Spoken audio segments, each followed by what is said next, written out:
Hello everybody and welcome back to our 4th Age Rohan No Deaths run, where the goal is to win the campaign without allowing any factions on the map to become completely eliminated. And so far we have achieved that. No factions have become wiped out yet, and we've maintained somewhat of a balance of power in a few different theaters. But you may be wondering where we are currently, and so we're going to play a little bit of catch up here. I had, unfortunately, a bit of a recording error in which I recorded about half an episode and then something happened and it did not record the remainder of it. Where we left off last time, we were going to sally out of Belligant and fight a besieging army of Dorwinion, but now that army's gone and North Rune has jumped on board.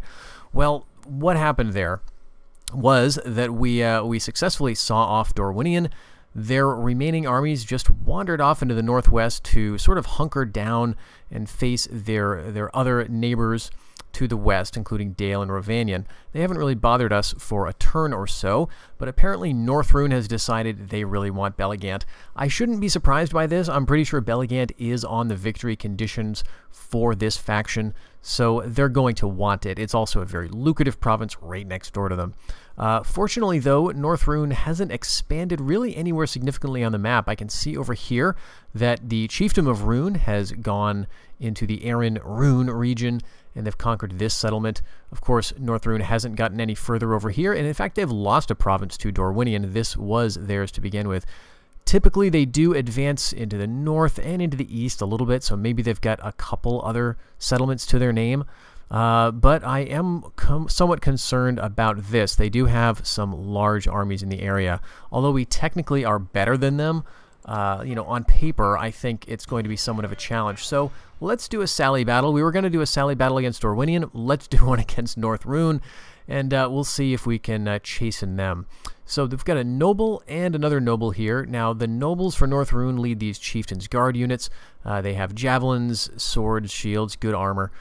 They can skirmish, and their javelins are effective against armor, so they're going to be maybe a little irritating. But if we close in with them with our good cav, even our bad light cav, it should be okay. They do have 3 other units of cavalry, though, of their own, mountain raiders.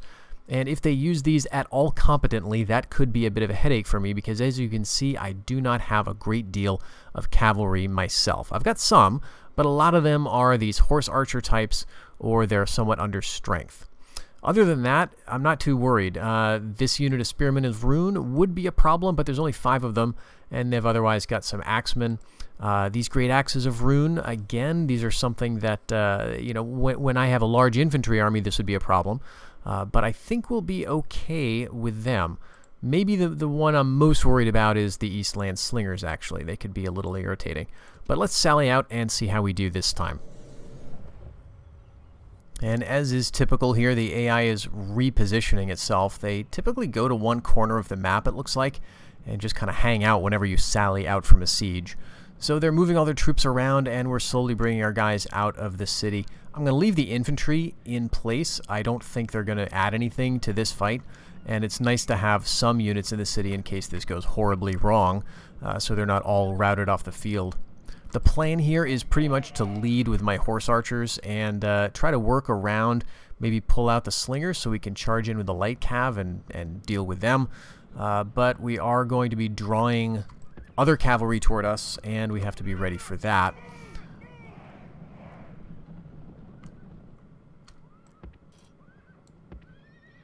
Yeah, those slingers look like they want to engage, but don't want to commit. So maybe they're a little concerned about my cavalry that's building up. Let's bring these guys kind of within charging range. Okay, they don't want anything to do with that. Alright, well then we'll just get around this side and we'll see if we can get the light cav to come on over.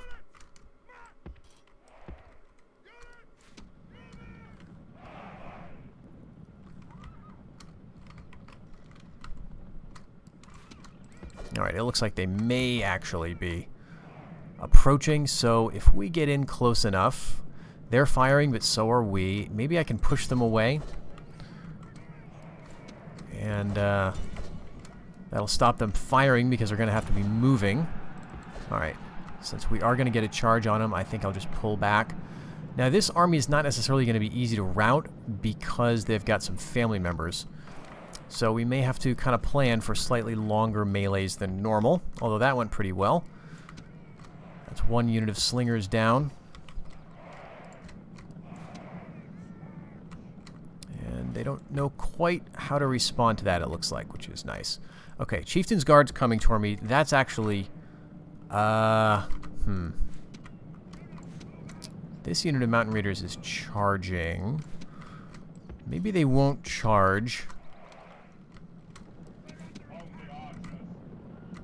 I could melee with them with my horse archers, and I think that would work out pretty well. But, you know what, let's just gang up on them with all of my light cav. These guys have shields, my men do not, but I think we just outnumber them sufficiently. Yeah, they're broken, okay. It looks like these guys are edging towards my men. Alright, we've got some Axemen of Rune. Now they're getting in close to the towers, which is nice. Chieftain's Guard and Mountain Raiders. Alright, well, you know what? Let's send in my heavy cav to those Mountain Raiders. And these light cav around. Something like this. And here's my horse archers just skirmishing. That's fine. Let's see how this charge goes. Are they going to take it? No, it looks like they're going to run away. We'll hit the Axemen. Fair enough. We are pulling those other units of Mountain Raiders towards us over there.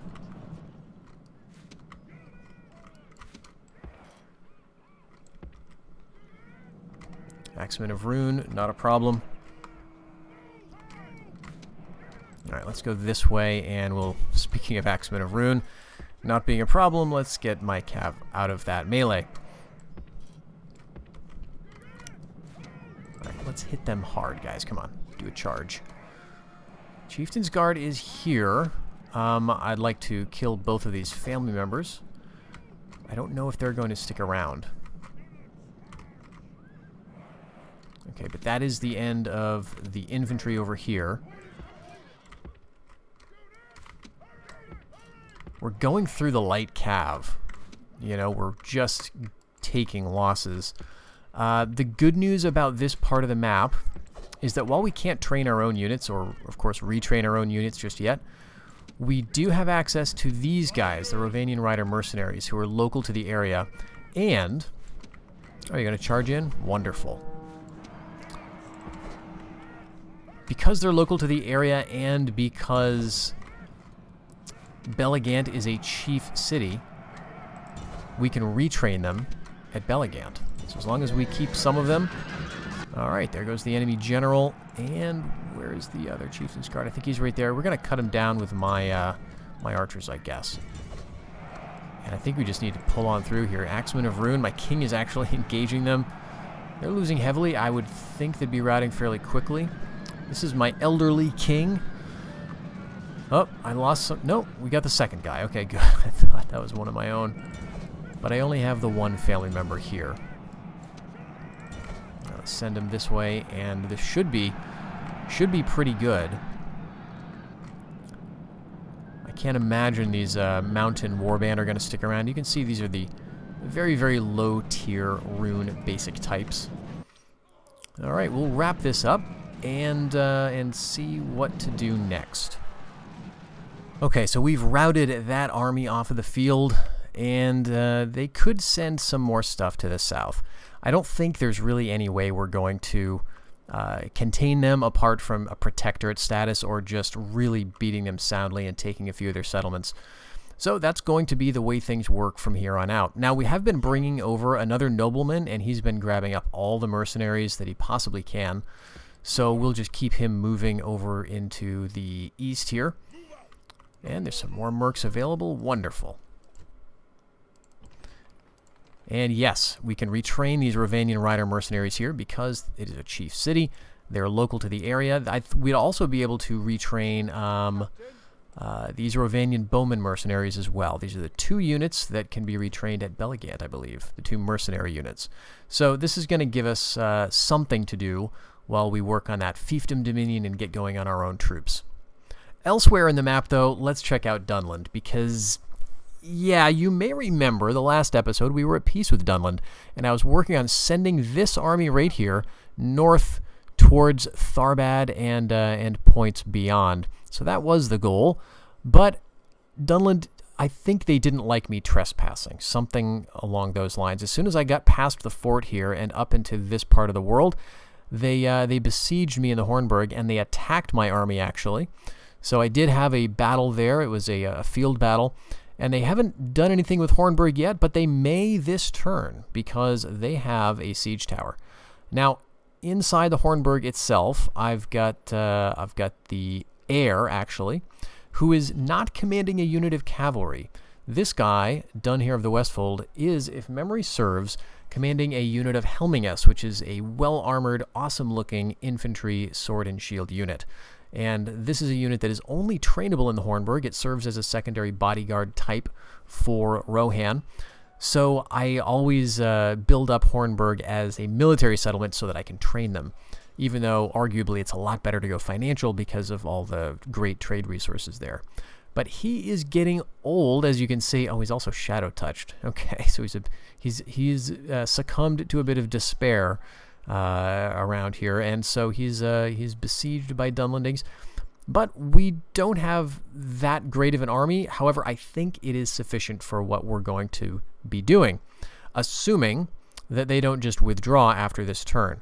What I am going to do is assault Dunkreoch immediately here. We've already built the rams, and for whatever reason, we were not attacked while we were besieging the settlement. So we waited a turn. We had enough time to build our siege equipment inside the city. We have the heir, actually, Shelled the Hunter, and he's leading this unit of Chieftain's Guardsmen. These are a pretty good unit. They're effective against armor, so that could be a problem for us. But their infantry, they're going to be easy to kind of kite around. Although this is a siege assault, so, you know, we'll see. We've got a lot of archers, though. I wanted to bring them into the north, and so I think they'll do pretty well here. He's also got some very, very basic stuff. Dunlandish Huntsmen, and in fact, I think the reinforcing army is, yeah, just another unit of these guys. So not too terribly concerned about this. Once we take the settlement, assuming we do, assuming something disastrous doesn't happen, the next move will probably be to try to hold it and then take the fort just south of Isengard, essentially. With that done, we will command the fords of the Eisen, and things will be as they should be. This will also give us a bit of a launch pad further into the north, so we won't have to worry about the zones of control. And it'll also just be nice to have a bit of Dunland's homelands taken away from them. So here we've got a lot of wooden walls, which means we could ram down pretty much everything. So what's the best approach? Probably right here would get everybody in quickly. I don't think there's much point in trying to be too clever and getting around, because again, they just don't have anything here. They've got some infantry guys, and what we're probably going to end up losing some needless units. I'm just gonna sort of say that at the outset. I'm not going to be super careful. We're going to just kind of try to rush in and overwhelm them. Let's see, though. I don't think... Do I have any horse archers? Yeah, we do have a couple of units here. And otherwise, I guess we can bring these, a couple of guys, and may as well just bring these guys up as well. And I like the shields of the mark, so that'll be good. Okay, everything else is going to be just fine. And yeah, they're barely even contesting this. There's their general. Reinforcements are coming from way over there. We can't even see them. And so he's probably going to dither around and then retreat for the town square. So we'll just speed this up and see how this goes. Now, if I can get peace with Dunland, I would love that, actually. After this battle, if they decide to sue for peace, I'll absolutely take it. I don't even necessarily want to get a bunch of money off of them. I wouldn't mind just having a few more turns of trade and a bit of a breather so I can build up my economy and my armies again. We are suffering a pretty significant hit to the economy because with Hornburg under siege and just the massive loss of all that trade, it really makes an impact. And of course, we're also fighting wars over in Belligant. So yeah, we're facing a bit of a problem. We need to get our economy back in order. Let's rush over to this tower, and then we'll just run everybody up. And I think I'm not going to bother with infantry at all here. Let's get the Rittermark scouts up, and we'll do the typical thing of pulling the enemy towards us. And everybody else can just run up towards the town square. Yeah, here come those huntsmen. And since they may be trying for this gate, I'll just line up my archers so we can hit them.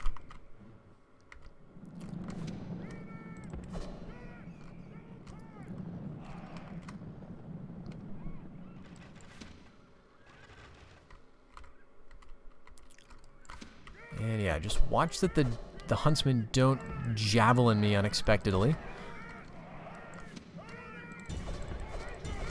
Alright, I'm actually accidentally grabbing some of these horse archers. But yeah, we've managed to defeat them pretty easily. Now, if I can pull these chieftains' guardsmen away, that would be nice. Now, we do have these guys. Let's send the javelins up. Did we kill him completely, or... Oh, no, that was just the general. Okay, that was the other guy. That was the other captain.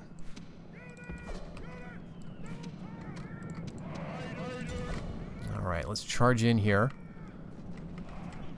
And, you know, we cut them down to about half. As you can see, this is not a good charge. And we're going to take some losses. But we do have some fear-causing units. And that's the enemy general down. Whether to a javelin or a spear thrust, I'm not sure. But we'll end the battle here. And we lost 10 men according to that. So actually not too bad for being, a little bit reckless here. But that is Dunkreok taken. And I think we should be able to hold this. We've been having trouble in the south, as you know, trying to hold settlements. But this is really close to our homelands. So we won't have that huge distance penalty. Yeah, it's already a blue face. Okay, this is nice, because now we can see what we're waiting for. Okay. Okay. So, I think we want to lay desolate. It doesn't, it's not the most honorable thing to do, but, this is all in the name of, keeping the peace, you understand, right? This is the whole name of the run. Okay. Now, here's what I'm worried about. These guys have a siege tower. These guys don't. But, if they merge with this army, do I suddenly have a full stack which can assault me immediately? And if so, can I possibly hold out against that? So, what I may need to do now is get my army right here in their way and force them to... Yeah, force them to attack me. Let's see. Alright, this is low taxes, but let's destroy everything we can. We'll make even more cash out of it. Trials of Blood are a barbarian sort of alignment building, and the execution square doesn't do anything for us. I'd like to keep the Great Market. Oh, we can get a scout. Very nice. Homeland Dominion, I will... Yeah, I'll destroy that too. We can still get our scouts, our emissaries and so on. That hurts public order a little bit more, but honestly, I think we have to risk it. So let's go here, and what I'm going to do, see if we can grab the outpost of Dulbaran as well. They're not going to allow that, unfortunately. But now we've essentially blocked the way forward. If they want to get down here, they've got to attack this army of mine. And my army is a full stack as well, and we're standing on a nice road. So it's not going to be a forest battle, and we can kind of deploy roughly where we want. This army here, I have no idea what it is, but it looks humongous. It's probably a lot of low-tier stuff, but then again, it's early enough in the campaign that they may still have some of their starting elite units kicking around. So with that, we are set to make a bit of money. It's not as much as we have been in the past, but we'll take it. And I think we're going to just recruit more stuff. Let's go with some infantry types here. Pretty much anything that'll take just a single turn. And Dunfrecka, I think we may want to get Dunfrecka in on this as well.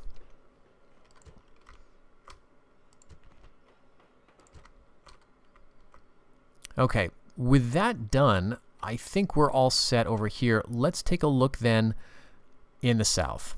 We have our army down here. Now, diplomatically speaking, we are actually, you'll notice, not at war with Harad anymore. And here's what happened. Unfortunately, I didn't catch any of this in the recording. But we, of course, had taken Parchareb, gifted it to Khand, and then headed down here and we took Karenbad. Now, this was a siege assault that was very similar to the one you just saw in Dunland. I think there was a family member and there was a unit of Swords of Harad in here. And so we basically surrounded them, shot them until they came out of the square and charged them with a bunch of our cav and killed them. Upon taking this settlement, we realized we could not hold it, and so I gifted this to Far Harad. Far Harad is doing actually okay, but I was a little concerned that I may have upset the balance in Khan's favor. So what I'm trying to do here is make things work out. You can see, for example, that although it looks like Far Harad owns this, yeah, it's actually Khan. And so in the interest of making Far Harad a little more resilient, I gifted them Karenbad, and I actually made peace with Harad. We don't share any borders, Harad and I, and so they were happy enough to make peace. Partly that was a function of the fact that they've done pretty well holding out at against Harandor. And they have a pretty large army around here, and they've got some more men coming from the west. This army, Geralf of Westemnet, I think we need to move him back into the north for a few reasons. One, I think I have settled things down here sufficiently. I can come back down later and deal with it at a different time. But I don't think we're in danger of losing any factions down here just yet. I'll get the army up north-ish, and then we'll get some of these guys back for retraining. We'll send some of the cav we're training down here to support, and then we'll just kind of keep doing what we're doing. But possibly, it may be a very long time before we're able to hold any of the settlements in Harad, just because the culture is so different from ours. And, if it comes to it, and Harandor starts doing too well, it might be easier to take one or two of their settlements and then project our power from there. But let's send this guy over here, kind of close. I don't want to trespass on Harad's territory yet because I don't want them to simply attack me. So I'll see if I can get through in one turn and end on Harandor's territory, who is my ally. And that done, I think we'll end the season. And we are attacked by a host of Dunlandings. Yeah, this is going to be a big battle here. Okay, Hrotha of Dunhold. Now we can take a look at it. All right, we've got the ruler and we've got another noble. These guys look like they're fairly old, though. So they may just not be that big of a problem. Let's see. Yeah, he's another unit of Chieftain's Guardsmen. And he is, self-maimed. Excellent. -2 hit points. And he's seasoned as well. So the older your characters get, if you're playing a Manish faction, the fewer hit points they're going to have, and so the less resilient they're going to be in battle. And this army looks a lot worse from far away, doesn't it? It's a lot of these Dunlandish huntsmen, and not even that many of their melee types like spearmen. What I was most worried about, actually, was like a full stack of these guys. Not because they're difficult man-to-man, but because there's so many of them and they all chuck javelins at you. So it's really annoying to deal with, of course, when you're playing a faction like Rohan. But let's see how this goes. We may be able to hold out fairly well here. I'm really also curious to see if Dunland is going to assault the Hornburg. I kind of hope they do with that small army, because I don't know that we've seen a battle with the Hornburg in the Hornburg settlement. And it's a unique settlement map that Webba designed, so it would be cool to see it. All right, we also have some reinforcements coming from the north, and yeah, probably up there. That's where the fort is located. But those reinforcements are probably not that big of a problem. So if we go like here, what we'll do is basically make the Dunlandings march toward us, maybe get a little bit tired. I don't think they have any cavalry either, come to think of it. So I can get my archers out front. I've got shields of the mark and axes of the mark, and these guys may see some action. I mostly have them for garrison duty. All right, we've got a couple of horse archers here. Very good. And these guys can back up the horse archers. And everything else I think we'll keep as is. Okay, so... Yep. Okay, spears and looks like axemen. So tier 1, tier 2. We want to keep an eye on these guys, make sure they don't surprise us and throw a bunch of spears at our king. But, you know, otherwise, I think it's pretty manageable.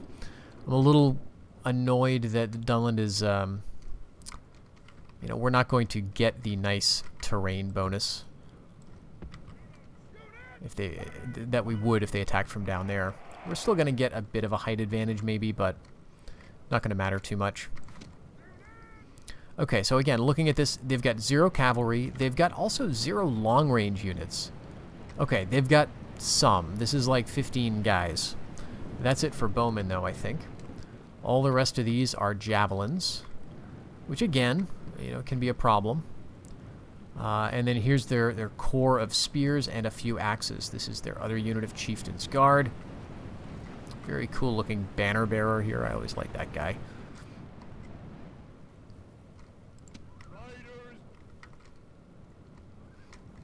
Okay, so given that they're approaching from this side, I think I do want to rush my infantry forward. And we'll just leave them. We'll just not worry about those guys. Let's send our cavalry forward.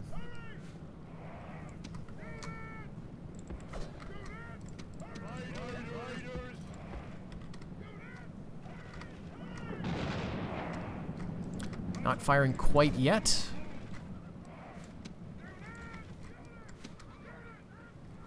Alright, let's go after some of these huntsmen.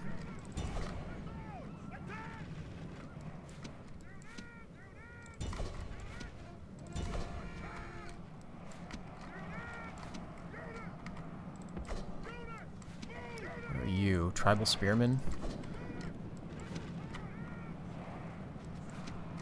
Pull back then. Again, they've got a family member supporting them, so they may not be too susceptible to charges. We're charging right into spearmen, but we've got infantry to back up, so hopefully this is going to work okay. Yeah, as you can see, they're somewhat resilient here. Routed our own cav. Well, this isn't good. I've underestimated Dunland in the past, and I feel like I may be doing it again, like right now before your very eyes. Spearmen are losing, at least. Here's the Chieftain's Guard. Alright, let's pull up here. What's this? Alright, it's another Chieftain's... That's the actual captain here. Alright, here we go. Let's charge in the back. They're throwing javelins at our archers, but I think I can't be bothered dealing with that right now, so... Good luck, guys. Wish you the best. Okay, this did not break them. So pull out and try again.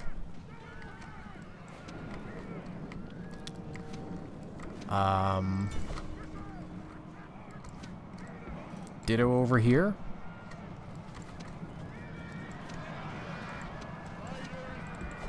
Man, they must have some pretty good morale bonuses. These Dunlandish generals. I've got also a bunch of extremely light cav that is not performing that well. All right, the tribal spearmen are wavering. If I could just get some routing happening, but it's all happening on my side. Yeah, this is ending badly. We're watching a losing battle here. Oh, but did we kill the? Yes, we killed the enemy commander. All right, we may be able to salvage it. Come on, we've got to break them.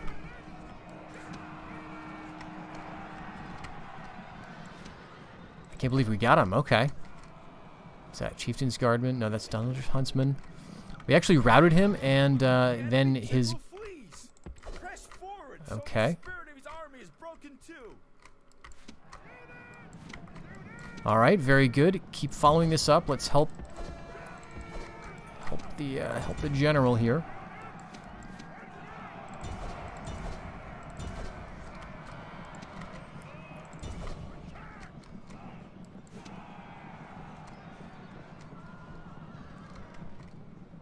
Another enemy commander slain. Okay, this was Hrotha of Dunland, yeah. Okay, excellent. And who's the other guy? Miak of Dunland.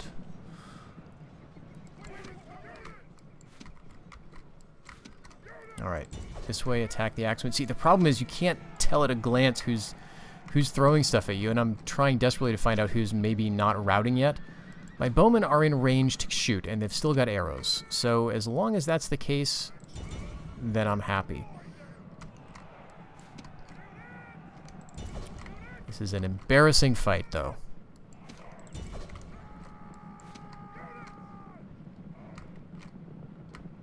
Dunland, man. I mean, they're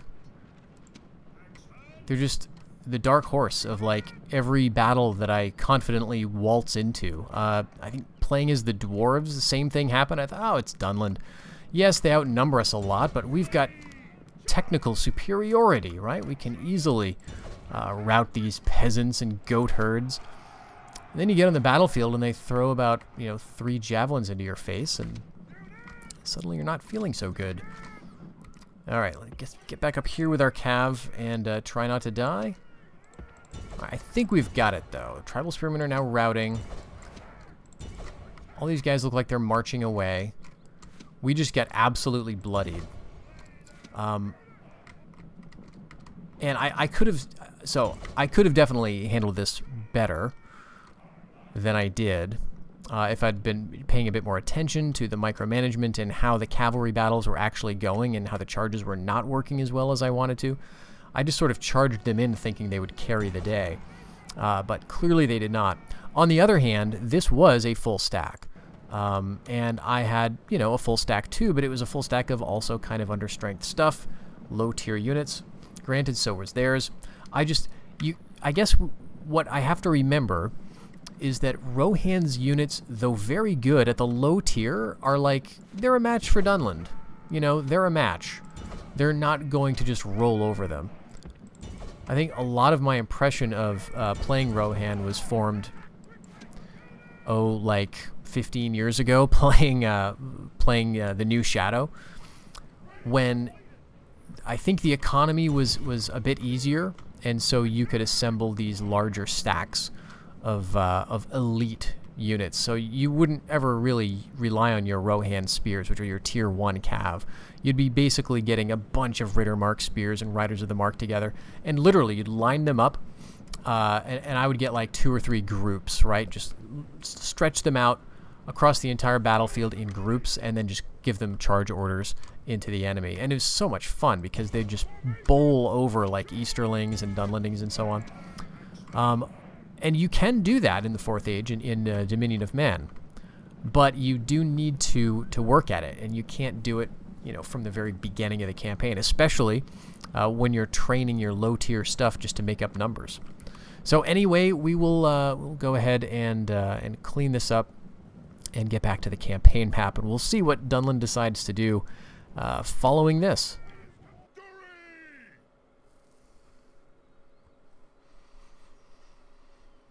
Oh, jeez, there's a whole other gigantic stack coming down.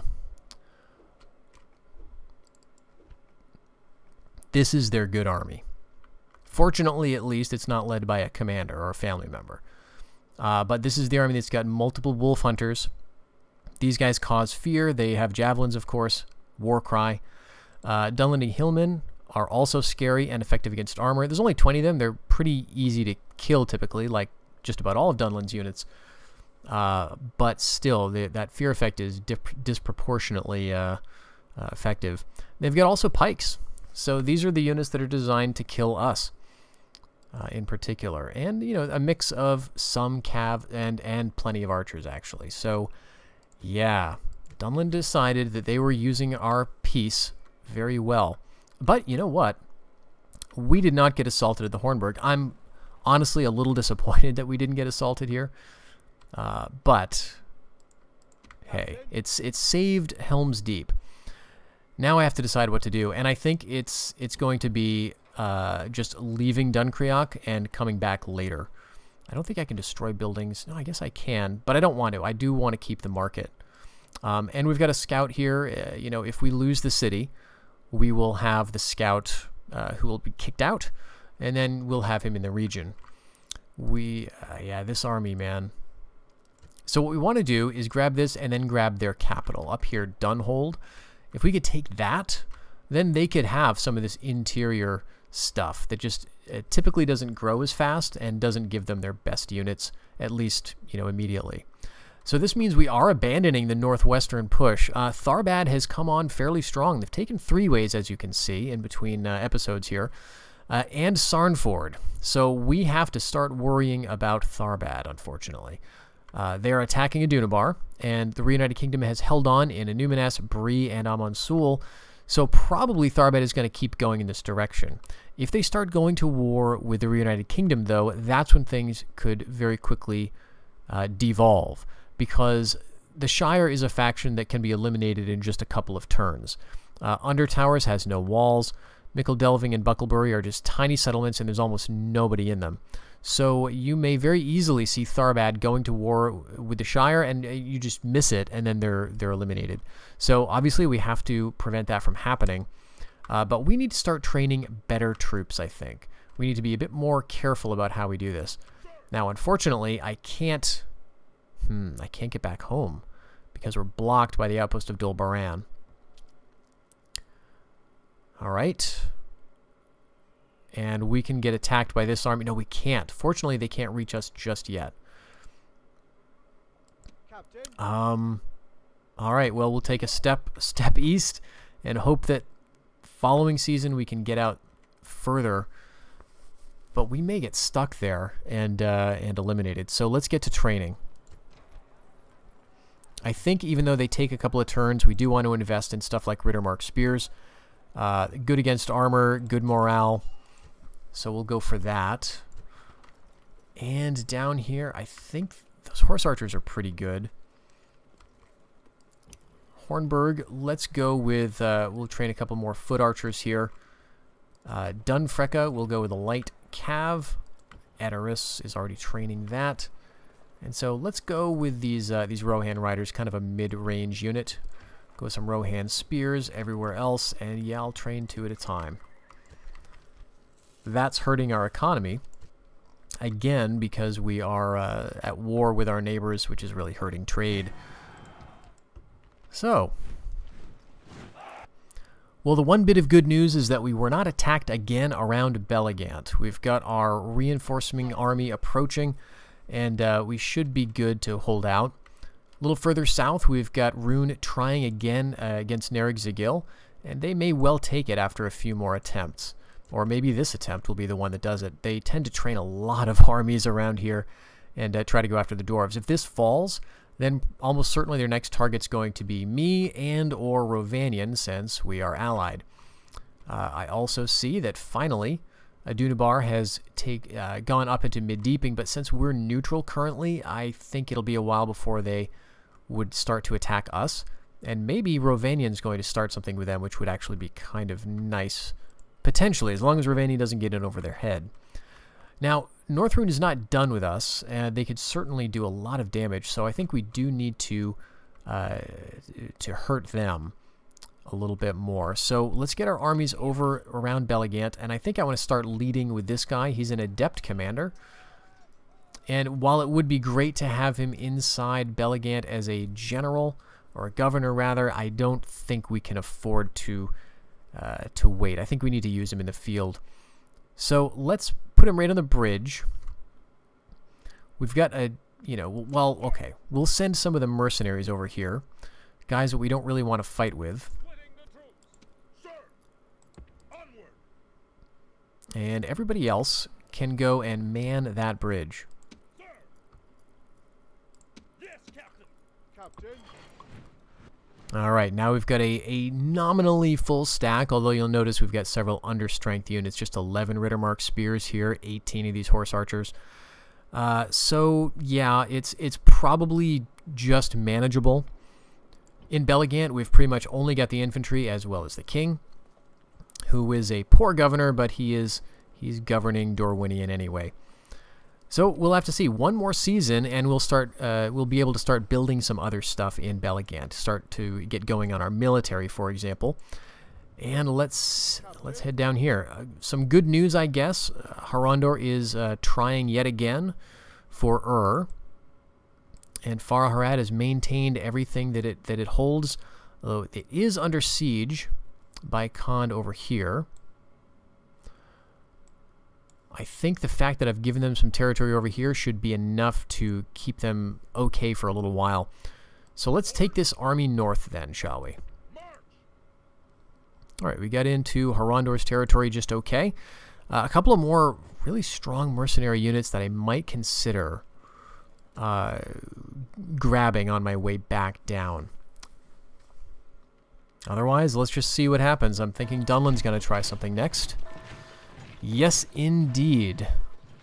But they've shown a bit of restraint, haven't they? So they've not attacked me with a full stack, possibly because, well, I don't know why. But we're attacked right outside the fort, and we have some huntsmen, some cav, some axes. More of the same here. For some reason, I can't see what this army is. But this could theoretically lead to us getting the fort. If we can pull this off, then we can get home safely and leave a tiny garrison here to at least control the fords of the Eisen, get our reinforcements up, and beat back these armies of Dunland. But I think, folks, I'm going to save that for the next episode. Thank you very much for joining me in this, and I hope you'll stick around for the next one when we will see if we can hold on against Dunland while still trying to maintain the peace across Middle-earth in the 4th Age. Thank you, and I'll see you later.